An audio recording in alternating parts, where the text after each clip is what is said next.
Welcome back to GVR Biochem YouTube channel.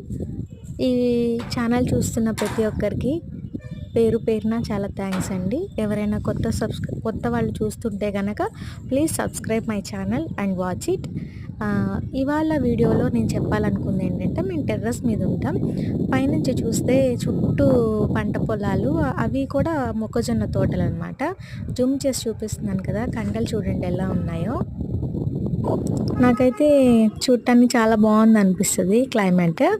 ఇంకొకటి వచ్చేసి, ఈ రోజ్ ప్లాంట్ని నేను 2 years బ్యాక్ నేను ఆన్లైన్లో ఫ్లిప్కార్ట్లో ఆర్డర్ చేసి తెప్పించుకున్నాను. సో ఏంటంటే, ఈ ప్లాంట్లో వింత, వాటర్తో సంబంధం లేదండి. మీరు వాటర్ పోసినా ఒకటే, పోయకపోయినా ఒకటే. మీరు ఎంత వాటర్ పోసినా ఎండిపోయిన కొమ్మ గ్రీన్గా కనిపించదు. అలా అని చెప్పి నువ్వు వాటర్ పోయకపోయినా అది ఎలాగంటే వాటర్తో సంబంధం లేదు. ఎండిపోయిన కొమ్మలకి చిగురు వస్తూ ఉంటుంది, పచ్చగా ఉన్న కొమ్మలు కాస్త ఎండిపోతూ ఉంటాయి అన్నమాట. ఒక పక్క ఏమో ఎండిపోతూ ఉన్న మొక్క కనిపిస్తుంది, ఇంకో పక్క ఏమో ఎండిపోయిన కొమ్మల మీదే కొత్త చిగురు అనేది కనిపిస్తూ ఉంటుంది అన్నమాట. ఇవి ఒక 5 months బ్యాక్ స్టెమ్స్ మొత్తం డ్రై అయిపోయి ఉన్నాయి. ఇప్పుడు చూస్తే అదే డ్రైడ్ స్టెమ్స్ మీద కొత్తగా చిగురు అనేది వస్తుంది అన్నమాట.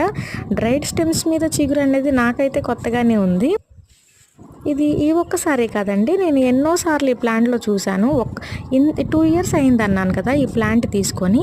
ఒక్క ఫ్లవర్ కూడా చూడలేదు నేను ఇంతవరకు. సరేలే, తీగ మాదిరి అల్లుకుపోతూ ఉంది కదా, సరేలే ఏదైనా ప్లాంటే కదా, ఫ్లవర్ ఇవ్వాలని ఏమన్నా ఇంపార్టెంటా ఏంటి, ఫ్లవర్స్ రాపోయినా పర్లేదు, సరేలే అనుకున్నాను. చూడండి, దూరం నుంచి చూస్తే తీగలుగా అలా పైకి పాగుతూ ఉంటుంది, కానీ ఒక్క ఫ్లవర్ మటుకి ఇవ్వదు.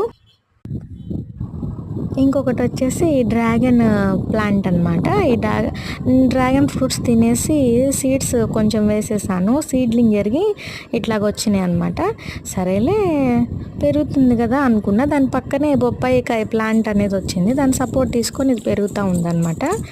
ఇంకొకటి, ఇప్పుడు ఈ కొబ్బరి చెట్టు చూస్తున్నారు కదా మీరు అందరూ, ఎలా ఉన్నాయండి లీవ్స్ అన్నీ ఈవెన్గా కనిపిస్తున్నాయి.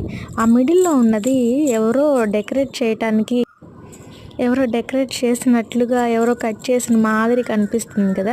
నాకైతే ఆ ఉన్న లీవ్స్లో అదొక్క లీఫ్ చాలా వింతగానే అనిపించింది. మీకు ఎలా ఉందో కామెంట్ చేయండి. ఇంకొకటి వచ్చేసి, మేమందరం ప్లాంట్ అనేది కింద పెడితే మా పిల్లలు ఆ బడ్స్ని కోయటం, లీవ్స్ని ఇరిపేయటం అలా చేస్తున్నారని చెప్పి నేను గోడ మీద అయితే పెట్టాను. సో ఆ ఫ్లవర్ బడ్ ఎదురుగా సన్సెట్ బాగుందండి వ్యూ. మీకు ఎలా